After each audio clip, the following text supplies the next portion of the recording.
You're listening to Faith in Action. I'm your host, Matthew Nowlin. And I'm Shawn Graham. We lead Conservative Christians of Tennessee, and we are thankful you're listening to this show. Conservative Christians of Tennessee exists to analyze political policy and politicians in Tennessee and offer a conservative Christian worldview. To support Conservative Christians of Tennessee in our educational efforts, our public policy analyses, and any other needed endeavors, you can give a one-time or a recurring gift at patreon.com/TN Christian. We want to glorify God by helping you to glorify God. So if you have any questions or any comments, need some feedback on something, want to let us know about something, you can reach me directly by emailing Matthew, Matthew, at tnchristian.com. Or Shawn, SHAWN, at tnchristian.com. And if you want to know what I really think and you want to help me overcome the left's shadow ban on me on X, you can follow me. I'm at MN Bookman. That's on X, at MN Bookman. Today's show is brought to you in the Memphis area by Herbi-Systems. Give Herbi-Systems a call at 901-290-7774 for all your lawn care needs. Since 1984, Herbi-Systems has been the premier lawn care and landscape company in the Mid-South. So give Herbi-Systems a call today at 901-290-7774 or visit Herbi-Systems.com. That's Herbi with a dash, systems.com, and let them kill your weeds. Our scripture for today is from the 11th chapter of Ecclesiastes, starting at verse 5, ending at verse 8. As you do not know what is the way of the wind, or how the bones grow in the womb of her who is with child, so you do not know the works of God who makes everything. In the morning sow your seed, and in the evening do not withhold your hand, for you do not know which will prosper, either this or that, or whether both alike will be good. Truly, the light is sweet, and it is pleasant for the eyes to behold the sun. But if a man lives many years and rejoices in them all, yet let him remember the days of darkness, for they will be many. Listeners, we love talking about generational wisdom. It's the best kind of compound interest out there.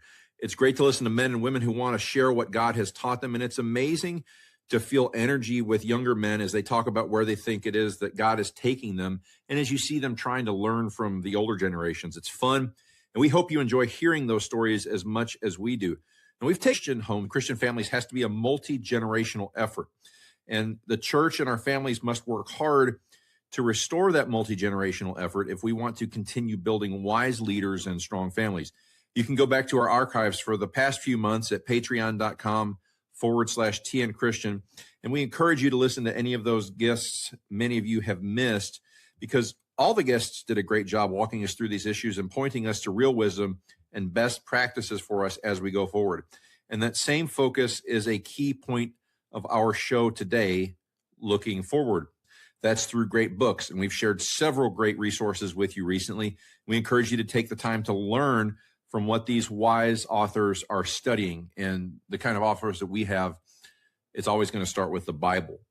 But we also want to encourage you to dialogue on these topics with wise people. Find people that understand these topics and engage in conversations to learn from them. You need to build steel men and straw men with them, and you need to try to break them and try to burn them. One of the greatest things about doing this show is how it lets us meet and have directed conversations that help Shawn and me learn not only what the root of a problem may be, but also what the biblical reaction is to those problems. We often say we're not the smartest men in the room, but we generally are trying to talk to them. And that's a skill you as a listener can easily pick up. We want to know what the kids are into these days. Talk to them. Are you worried about the direction of your denomination? Well, ask your elders, engage, get in the conversation. It's the best way for our churches to grow, for our families to thrive, and for God to be glorified in all we do. Today's format on the show is going to be a little different. Frankly, we had a great guest lined up for this week that I've been trying to get on for about 8 months. He's sick. We're working on rebooking him. But Shawn and I get to have these fun conversations with each other every once in a while. And we're going to do something we call 3 questions. It's going to be 3 topics from today's social media and cultural conversations. Well, and we will do our best to examine them from a biblical perspective. So, Shawn Graham, I'm Matthew Nowlin, and welcome to Faith in Action. Well, it's great to meet you. I know somewhere there are people listening going, oh, no, they're going to do 3 questions on what topic? People are scared. But this is what we do. We, you and I, we will articulate our opinions on things and run it through the lens of the Bible and try to figure out how we stand on things. So I think the best way to model this for our listeners is just to do it and go through, what's a question that you and I have? And right now, one of the questions we have is we see that sports is it's just an issue. It's all in our culture. We have sports-minded leaders, and guys, they just lack discernment. Are you telling me they don't know what play to run? No. What I'm saying is they're addicted to it. In the church, in our culture, in all areas, we see people right now where their life and their everything they do, their structure, their calendar, everything in their life lives and dies around the worship of sports. You and I understand this, but we have to ask this and flesh it out. Is it healthy to be focused on sports, and what should we be focused on if not sports? The answer is really simple. It's yes and no. You should be focused on sports when it comes to your own personal fitness and health. Can you imagine if the average dude would get off the couch and go take a walk or go for a jog, go for a swim or whatnot with the time that he spent watching other dudes? You don't get healthy by watching other people do. Just like the conversation thing that we're talking about, you don't get healthy by listening only to other people's conversations. You have to engage. So what I do is 4 or 5 days a week, as I rant and you're sick of hearing, I'm at F3 with my 5-year-old. Soon my 3-year-old will join me probably when he's closer to 5. But we do that every day for 5 days a week for 45 minutes. And that's very intentional. What we don't do is that on Sunday. We don't do that traveling. And too many so-called Christians do that. They break God's plan for Sabbath, God's Sabbath law. And this has been going on for a long time. 15 years ago, when I was a member at First Evan, I remember Taylor Park, this is one thing he nailed that I was just like, go get him. Sports attendance, sports ball, travel ball, whatever. Travel ball is pretty much at this point just a really safe way to break the Sabbath. Is really all it is. And listeners, if you're involved in travel ball that keeps you consistently going on Sundays, you're sinning and you need to stop. You need to go to church. You need to model going to church for your kids. But it's to the point now where I think if you attend church 2 Sundays a month, you're considered a regular attender. And sports isn't the only phenomenon that's driving that, but man, it's huge. And we need to be in church most Sundays. The question that I'm asking, in that same vein is, when did we begin to prioritize sports so much for children? What was the step that got us to this point where children's sports became the fixation of our lives, our calendar, our livelihood? Something's different. And I know in our conversations, as we batted this around, one of the things we noticed was that, we talk about the older generation modeling for the younger generation. And we talk about discipleship as a multi-generational thing. And Matthew, I can't see where guys who are spending all these hours, 8 hours watching a football game here and 16 different leagues that they're following. And I mean, half of these people that are watching all this football, they're gambling on it as well. And, they're truly addicted to this entire culture of sports ball. So why wouldn't their kids be involved in that as well? Why not? We're doing it. And then you hear that from the pulpits, the church leadership is like, oh yeah, this is great. Let's have Super Bowl Sunday night at our church. And it's like, you got to be kidding me. We're rewarding this rather than speaking out against it. That's what I think is happening is the men are not leading here in this moment. And so everybody else in the family just degrades. Yeah, well, it's very judgmental of us, and I do pass judgment and condemn this phenomenon. It's ridiculous, and it needs to stop. I think that who else is talking about it? This is why I think that we have to practice these conversations. If we're going to talk about this and flesh it out, how do we begin this conversation? How do we tell people to talk to their church elders and their leadership if they haven't really asked the question, hey, why are we supporting Super Bowl Sunday in our church? Oops. Well, yeah, and we know it's dumb. We know it's dumb at a deep level because everybody – that movie from 20 years ago, Napoleon Dynamite, everybody really makes fun of Uncle Ricky because his life was centered around high school football sports. And, and it still is 20 years later in the movie. It's a joke. But the whole way that we do this is so counterproductive. The goal shouldn't be to watch. The goal should be to participate in this. And we make fun of participation trophies. I'd rather you get a participation trophy than a trophy for watching other people do it, and a trophy for driving your kids around. I even saw a biblical counselor the other day just make the observation that travel sports are destroying marriages. I have some friends, they have a mother and a father who literally live in different houses because the commute for a specialized sport got so long. Now, what needs to happen, in my opinion, is most sports, even at high schools, we need to stop competing against other schools. Our schools are so big now. They're bigger than a lot of the leagues people competed in 60, 70 years ago. We need to focus on, intramural sports where we have more participation. If you're in a public school, I really think you should be required to be involved in something like that. And that's my contribution to the environmental effort to lower the impact of all those big buses running 3% of the student population at a high school 8 hours across the state for tournaments and championships and everything. Make local great again in that way. There we go. So that's a good example. All right. So that's one question down. Listeners, we're going to get back to our next conversation point in just a second. But first, I want to tell you about our sponsor, Navita IT Managed Solutions. Navita IT Managed Services is much more than a help desk. They're more than a network administrator. Navita has decades of business consulting and analytics experience, while many IT companies just react to whatever it is that just broke. Navita is proactively looking ahead to understand how money, relationships, and people flow through your business. Navita IT Managed Services works to keep your business growing as a healthy part of God's kingdom. Navita helps churches, they help businesses, and what they focus on is stewarding resources to become the best business leader possible.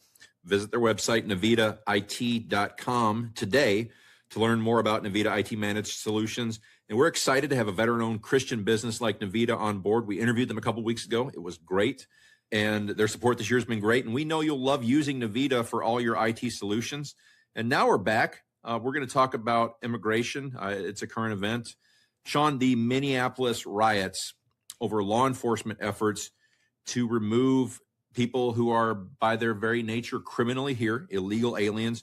That was a moment of clarity about many church leaders and where they stand on national governance, where they stand on biblical teachings on the subject of immigration. And frankly, it was really annoying. Some people would even say it was a nightmare to watch many of these pastors pretend they knew how to react.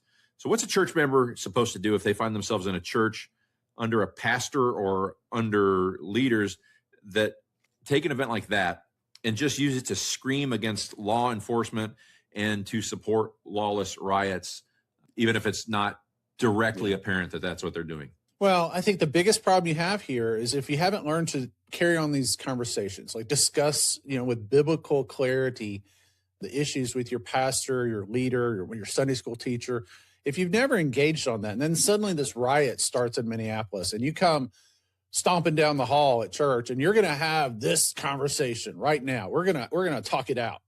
That's not really the best way to do it, is it?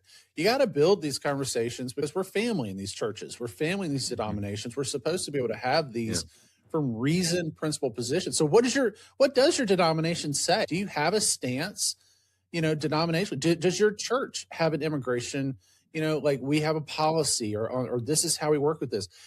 Most of these places are going to be very clear. We are about following the laws of the land. We're not going to break the laws.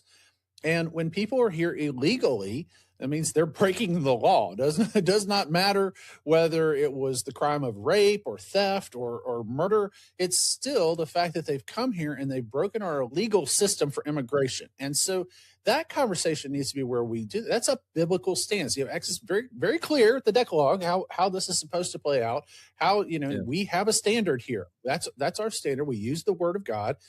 And if you've had these conversations with your leaders, even if it's just somebody in your Sunday school class, and you've been comfortable enough to talk about this, these conversations would be a whole lot easier for you to carry on and say, hey, look, Pastor, did you know we were talking about this in Sunday school? Hey, did you know, Elder Joe, that, I think that, you've got some good wisdom on this. I saw you post something online on this. Tell me why you think that way, because I kind of think that goes against our teachings. And those are the ways you could do. If you come stomping down the hall ready to, burn down, that pastor, he's not going to talk like that. we're the ones who put these guys in place. We're the Yeah. ones who elected these elders and put our pastors in the pulpit. It's on us. So let's have the conversations and let's figure it out. And if the first time you talk to your pastor is about something like immigration, first time you talk to an elder, a friend at church, you're going to find out very suddenly that they will immediately find a border that they believe in enforcing, and it's going to be the one between you and them. So it's right. You need to talk about all kinds of things and build a relationship with them so that they trust you, first of all, because you have to understand most of the time when someone has an opinion that is contrary to Scripture, it's an indication really about where their heart is. They're getting value not from pleasing God, but from pleasing culture. So that means that there aren't a lot of influences in their life that are pointing them towards a correct position like this. If you've not been an influence in your life, that's going to be effectively othered to them, and you're real quickly, you're going to be the bad guy. You're not going to. So, start talking when it's easy, and then when it gets hard, it'll be less hard. Well, you and I were talking about another subject. Somebody, said you were a kook on something, and we laughed about it, and then they found somebody else that proved that you were right and said, well, I guess you just proved that you're a kook on it. It's like, it doesn't change anything. You still have the weird stance on it. It doesn't matter in their mind when you come to somebody. It doesn't matter what truth you're giving them. It's not what they're hearing all the time. So there's a little bit of pushback. That's natural. And that's okay, guys. You got to learn to speak into that. It's growth on both sides of that. And our pastors need to know that we're going to hold them accountable to the truth because it's ours, it's not theirs. Yeah. Well, people don't care how much you know until they know that somebody with credentials also knows what you know. So that's right. Listeners, every week it's our privilege to remind you about equipping the persecuted. And we're so thankful for Judd Saul over at Equipping the Persecuted. But we've done shows going back 5 years regarding the genocide and murder of Christians in Nigeria. Through that time, there was one missions group there on the ground doing the Lord's work to save our fellow Christians. These are people we're going to be in heaven with, and that is equippingthepersecuted.org. That's equippingthepersecuted.org. Listener, your support's going to help real Christians that have been attacked by brutal Muslim jihadists. I realized actually your support's going to help survivors of these attacks, because a lot of these people are killed. 200 just in the last several days I saw from Judd Saul the other day ago. They need food, they need clothing, shelter, medical care. They need help building a new life. Your monthly donation is going to create sustainable support and help for people in real need. Please support their work, again, by visiting equippingthepersecuted.org today. Couple things you can do. The first is you can support an orphan. That's $35 a month. I don't want you to hear orphan. I want you to hear living child of a martyred Christian. You can order African coffee and have it shipped straight to your home. Every bag of Equipping the Persecuted coffee that you purchase will do more than fill up your cup. It will strengthen the body of Christ. 100% of those proceeds are going to go directly to support Christians in Nigeria. They actually have great coffee too. It's you're not buying coffee to suffer here. It's good coffee. They have a lot of great flavors. And again, that website is equippingthepersecuted.org. And the persecuted Christians in Nigeria, thank you. Shawn, I'm always surprised. We have on our Conservative Christians of Tennessee Facebook page, we get so many followers on that every week from Nigeria now. It's mind-boggling. So they know that we're involved in this and that our listeners, that this is important to them. So thank you, listeners. I think it's so nice that we have these great sponsors that we are proud to be associated with. Isn't that fun? It's so great to be with good Christian brothers. It is. It's fun to do reads that I actually believe in. I've been in sales before where I didn't really believe in the product, and it was not fun. Man, I hope all you guys go to equippingthepersecuted.org, and I hope if you have a business or a church, you go to navitaIT.com. Mm-hmm. Engage these guys. They both do good things, but education, super important to us. We talk about it all the time. Outcomes have dropped since the founding of the American Teachers Union and the Department of Education, Shawn, and we've seen moral decline. Yeah. We've seen decay of the family. Honestly, as schools in many ways have replaced what the family has done through the majority of history. We're in a period of historical variance today, but the family's taken a step down over that same time frame. What can Christians do to change this for the glory of God? What's God's plan here? Well, I think that's very interesting that we've brought it back full circle. I think we spent 2 years talking about education in Tennessee. We have harped on this and we've tried to stand biblically. And I think in this moment, it's very interesting that you and I have been focused. And I think God's been pouring into us the concept of discipleship, multi-generation, and just how important that is to changing our families. And right now, there is no other tool that's going to help break the cycle of moral decline in our nation other than Christian discipleship to our next generation of children. And parents have to own that responsibility right now and stop pretending that there is some mission field down the street that needs their kid in it to be indoctrinated by the state institution. I do not understand what's happened with that. And I think there's just no data that really supports sending your kid into that anymore. If you're truly worried about the discipleship of your family, then why are you letting the state do that job? It no longer makes sense at any level to do that. When we had Robert Bortons on talking about his new book, it's a phenomenal study, but not from a homeschool perspective. The reason the book is so good is because he admits 110% that the education system has been corrupted and failed Americans. It is not working. It has been taken over by Marxists.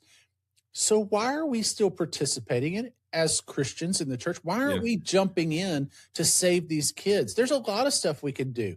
I know there's so many different ways to get involved, but I think we have to be honest to start with, Matthew. And the reality is the education system in America has failed. Yeah. You know, I want to look at another country that a lot of Americans can look back to and see either direct lineage from or have a lot of cultural affinity with, and that's Scotland. Mm-hmm. 2.5% approximately of Scotland now is evangelical, despite the fact that this was, I mean, man, they sent out a disproportionate number of missionaries all over the world. My favorite theologian was really impacted his family as they fled the Armenian genocide, Muslim on Christian genocide again, a repeating pattern. R.J. Rush's family came into the care of Presbyterian missionaries from Scotland around the time of the Armenian genocide, shortly thereafter. And we had in our Sunday school class at a missions conference, as part of a missions conference at our church this weekend, someone asked the question, when did Scotland go downhill? Like, what do you think is the biggest thing that led Scotland from being a leader in Christian thought, Christian missionaries, a truly Christian society where the hearts of the people were towards God, the God of the Bible? And the missionary stepped back and he realized he was about to insult some people's educational choices. And he tried to qualify it because he's there to raise money. He doesn't want to offend 3/4 of the people in the room. And he said, I think if you go back to 1872, when every Scottish child was in school, and it was in a Christian school that was run by the churches. And for whatever reason, he said, I don't know if it just got so big, but the churches looked to the state and they said, we don't want to do this anymore. We want you to take over the schools. And I wanted to just jump up and yell touchdown, game over. But it really is true. You know, in America, I would say, you know, we go back to the Warren decision. That one man issued so many bad decisions, and so many of his decisions the courts have been chipping away at since then. If you look at even to why we can't exile really bad people that are destroying it, it goes back to some of his interpretations on the 4th, 8th, and 14th Amendments, which are bad decisions. But the idea that our schools cannot proclaim the glory of God, that we can't have prayer in schools. And then not only have we gone from that point, Shawn, but we're to the point now where through so-called school choice, we're funding Islamic indoctrination centers. That's unbelievable. So, and somehow Christians are jumping up and down thinking that this is a victory, when I think God says your educational responsibility to your children is to be on point, do that yourself. But we'd rather fund jihad in America. Yeah, and it's ridiculous that we're doing this because there's ways for us. We have grandparents that can support the education of their grandkids. Yeah. We can adopt other families within our community. Our churches can help to support this. We can create networks. There is no reason why we're not spinning this up other than, I think, what you pointed out, which is comfort, laziness. That's no excuse. It's really, really bad. we're not going to homeschool our kids, but we are not going to be in church on Sunday because sports ball. That's right. That's right. Thank you, listeners, for joining us for a slightly different show today as we walked with you through a few of the cultural issues that have been on our hearts. Listeners, we love you and we appreciate you stopping by each week to stay informed with the issues that we bring up as they relate to our church and our families. And remember that on tnchristian.com, we have links to past shows. We have articles about current events affecting Tennessee and the entire nation. And if you want to support our work, be sure to visit patreon.com/tnchristian. We have several levels you can support us at monthly. You can give a one-time gift. Until next week, please remember, this is the most positive thing that we say every week. The Lord shall reign forever and ever.